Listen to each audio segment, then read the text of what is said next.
एक अलग ही conspiracy theory सामने आ रही है कल्पना चावला की मौत के केस को लेकर।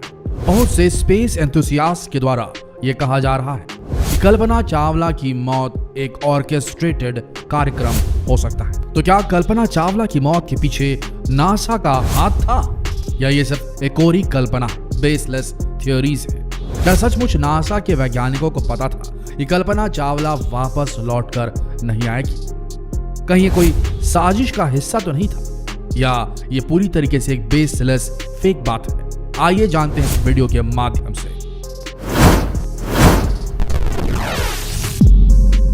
देश के अंतरिक्ष परी की अचानक हुई मौत से ऐसे कई सवाल उन दिनों उठ खड़े हुए थे जो उनके चाहने वालों के दिमाग में कुलबुला रहे थे, और सभी जानना चाहते थे कि आखिर उस दिन हुआ क्या था। इन सभी सवालों का जवाब आज हम आपको इस वीडियो में देंगे। हम आज कल्पना चावला से जुड़ी इस कॉन्स्पिरेसी थ्योरी को हमेशा के लिए खत्म कर देने की कोशिश करेंगे। 1 फरवरी 2003 अंतरिक्ष इतिहास के सबसे मनहूस दिनों में माना जाता है। यही वो दिन था जब भारत की बेटी कल्पना चावला अपने 6 अन्य साथियों के साथ अंतरिक्ष से धरती पर लौट रही थी। उनका अंतरिक्ष यान कोलंबिया शटल STS-107 धरती से करीब 2 लाख फीट की ऊंचाई पर था। इसकी रफ्तार करीब 20,000 किलोमीटर प्रति घंटा थी। अगले 16 मिनट में उनका यान अमेरिका के टेक्सास शहर में उतरने वाला था।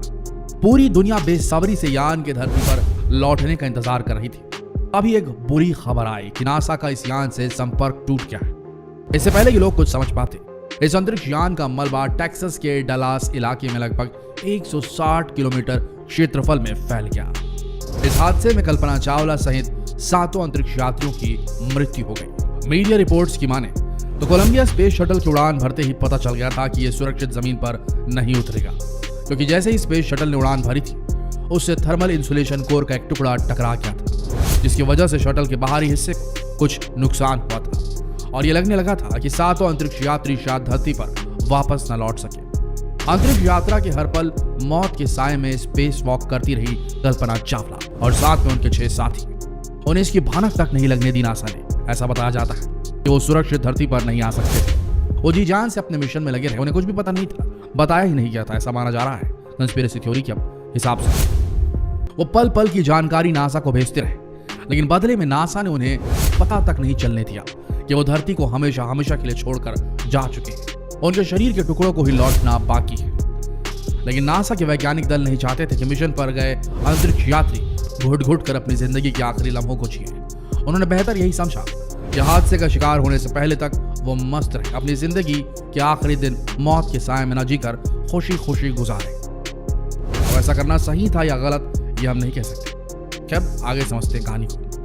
नासा वैज्ञानिक और अंतरिक्ष यात्री कल्पना चावला का जन्म हरियाणा के करनाल में हुआ था। कल्पना अंतरिक्ष में जाने वाली प्रथम भारतीय महिला थी जो स्पेस में गई थी। लेकिन हरियाणा से निकलकर अंतरिक्ष में जाने का उनका यह सफर आसान नहीं था। लेकिन वो तो बचपन से ही आसमानों में उड़ने के ख्वाब देखा करती थी। उन्होंने अपने इस ख्वाब को पूरा भी किया। करनाल में बनारसी लाल चामना और मां संज्योति के घर 17 मार्च 1962 को जन्मी कल्पना अपने 4 भाई बहनों में सबसे छोटी थी। शुरुआती पढ़ाई करनाल के टैगोर बाल निकेतन में हुई। जब वो 8वीं क्लास में पहुंची तो उन्होंने अपने पिता से इंजीनियर बनने की इच्छा जाहिर की, लेकिन पिता उन्हें डॉक्टर या टीचर बनाना चाहते थे। कल्पना बचपन से ही स्पेस और अंतरिक्ष में काफी दिलचस्पी रखती थी। वो अक्सर अपने पिता से पूछा करती थी कि अंतरिक्ष यान आकाश में कैसे उड़ते हैं, क्या मैं भी उड़ सकती? स्कूल की पढ़ाई के बाद वो आगे की पढ़ाई के लिए अमेरिका चली गई। उन्होंने 1982 में चंडीगढ़ इंजीनियरिंग कॉलेज से एरोनॉटिकल इंजीनियर की डिग्री ली और 1984 से टेक्सास यूनिवर्सिटी से एरोस्पेस इंजीनियरिंग की डिग्री हासिल की। साल 1988 में उन्होंने PhD की डिग्री हासिल की और 1988 में उन्होंने नासा के लिए काम करना शुरू कर दिया था। 1995 में कल्पना नासा में अंतरिक्ष यात्री के तौर पर शामिल हुई और 1997 में उन्होंने अपनी पहली उड़ान भरी। अंतरिक्ष में जाने वाली वो पहली भारतीय महिला थी और उनकी इस उपलब्धि पर पूरे देश का सर गर्व से ऊंचा हो गया। उन्होंने अंतरिक्ष की प्रथम उड़ान STS-87 कोलंबिया शटल से पूरी की। ये उड़ान में इनके साथ 6 यात्री और थे। ये जर्नी 19 नवंबर 1997 से 5 दिसंबर 1997 तक चली। इस उड़ान में कल्पना ने 1.04 करोड़ मील सफर तय किया और पृथ्वी की 252 परिक्रमाएं, साथ ही 360 घंटे अंतरिक्ष में बिताए। इस उड़ान का मुख्य उद्देश्य था माइक्रो ग्रेविटी पे लोड का इस्तेमाल कर स्पेस में कई एक्सपेरिमेंट्स करना। एस्ट्रोनॉट्स को ईव यानी कि एक्स्ट्रा व्हीकल एक्टिविटी परफॉर्म करके एक सैटेलाइट स्पार्टन 201 को स्पेस में डिप्लॉय करना था और इस महत्वपूर्ण काम की जिम्मेदारी कल्पना चावला को दी गई थी। लेकिन जब कल्पना चावला ने इसे डिप्लॉय किया तो इसमें कुछ खराबी आ गई और ऐसा कहा जाने लगा कि कल्पना चावला की गलती की वजह से हुआ, लेकिन फिर जांच में पता चला कि यह सॉफ्टवेयर में आई खराबी के कारण हुआ। आखिर 15 दिन और 16 घंटे की यात्रा के बाद 5 दिसंबर 1997 को यह शटल सही सलामत पृथ्वी पर वापस आ गया। लेकिन स्पार्टन 201 में आई गड़बड़ी की वजह से कल्पना चावला को काफी आलोचनाओं का सामना करना पड़ा। लेकिन जब उस घटना की सही वजह पता चली जो कि सॉफ्टवेयर की थी, तो उन्हें प्रमोशन भी मिला और काफी तारीफ भी मिली। इसके बाद जब 2001 में कल्पना को उनके दूसरे मिशन के लिए चुना गया तो उनके साथ भारत की हर लड़की के सपनों को जैसे पंख मिल गए। इस मिशन को STS-107 नाम दिया गया। इस मिशन में उनके साथ 7 और मेंबर भी थे। लेकिन कहा जाता है कि कुदरत हमेशा कुछ बुरा होने से पहले संकेत देती है। ऐसा ही कुछ इस मिशन के साथ भी हुआ। टेक्निकल प्रॉब्लम के चलते इसे 1-2 बार नहीं बल्कि 28 बार डिले किया गया। एक बार इसके फ्यूल लाइन में भी क्रैक आ गया। लेकिन आखिरकार 16 जनवरी 2003 को कोलंबिया स्पेस शटल ने फ्लोरिडा के कैनेडी स्पेस सेंटर से अपनी आखिरी उड़ान भरी। जैसे इस शटल ने उड़ान भरी, इसके एक्सटर्नल फ्यूल टैंक से एक इंसुलेशन फोम का टुकड़ा टूट गया और यह जाकर ऑर्बिटल के लेफ्ट विंग से टकरा गया। इससे उसमें एक छेद हो गया। दोस्तों, जब एक स्पेस शटल पृथ्वी के एनवायरनमेंट में एंटर करता है तो उसे बहुत ज्यादा हीट का सामना करना पड़ता है और इस हीट से शटल को कोई नुकसान ना हो इसलिए उसके सभी हिस्सों पर इंसुलेशन फोम लगाया जाता है। वैसे पहली घटना नहीं थी जब इंसुलेशन फोम टूट गया हो, क्योंकि इससे पहले भी कई बार ऐसा हो चुका था। शायद इसीलिए नासा के वैज्ञानिकों ने इसे इतना सीरियसली नहीं लिया और इतनी दूर से किसी स्पेस शटल में हुए नुकसान का पता करना मुमकिन भी नहीं है। लेकिन यह तो सच है कि नासा के वैज्ञानिकों को यह अनुमान लग चुका था कि इस बार का नुकसान ज्यादा बड़ा हो सकता है। अब एक सवाल जो आपके दिमाग में घूम रहा होगा कि आखिर नासा ने स्पेस शटल के यात्रियों को इस घटना की खबर क्यों नहीं दी उड़ान भरते। एक्चुअली अगर उनको ये खबर दे दी जाती तो वो घबरा जाते और शायद स्पेस शटल किसी दुर्घटना का शिकार हो जाता। इसीलिए नासा ने यह सोचा कि कोई चमत्कार हो जाए।